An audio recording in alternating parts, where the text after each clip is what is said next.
let's talk about setting up to the golf ball. Now, first thing that you want to do is you want to make sure that the club face is square to the target, no matter whether you're going to have to hit a high shot or a low shot. You always want to set the club face square to the target. We also want to make sure our hands are slightly ahead of the ball. Okay?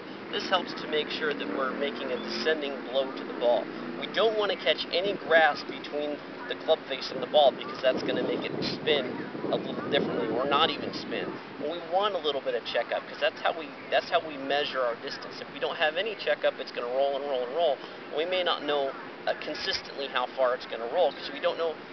One shot may have a bunch of grass between it, the next one may have just a little bit of grass. We don't want to have that kind of variable. We want to have the same crisp shot every single time. So we need to make sure our hands are slightly ahead of it, and that the ball is back in our stance. I say right about off my left ear here. Okay, it's about where we want the ball position to be for a chip shot. This is the same position that I recommend whether you're hitting a pitching wedge, sand wedge, there's 7-iron, 5-iron, whatever club you're going to use to hit the chip shot. Still, you want the ball position to be the same. You want the club face to be square of the target, and you definitely want your hands slightly ahead of the ball.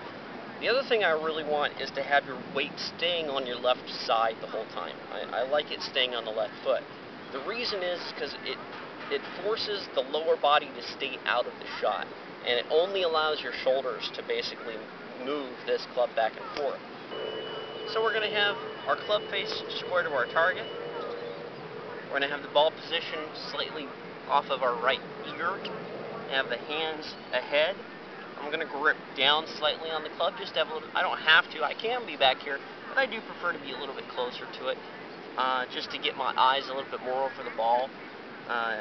It also does help us with a little bit of control of the club face to be able to do this, and it also does prevent. The closer to the ball you get, the more of a descending blow it tends to help with.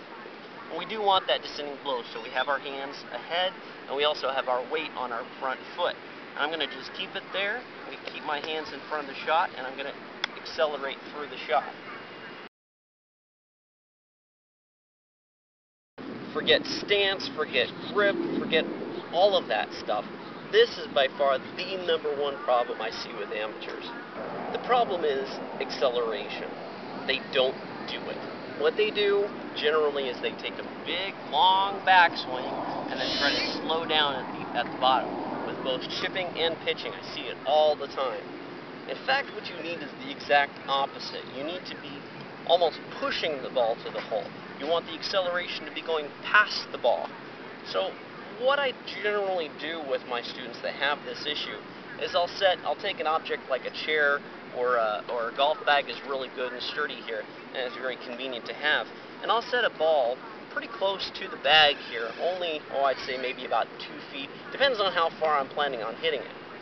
And all I'm trying to get them to do is, instead of trying to take this big long backswing back here and then trying to slow down to the ball, we need to give them some sort of object that gets in their way so they can't take it back as far.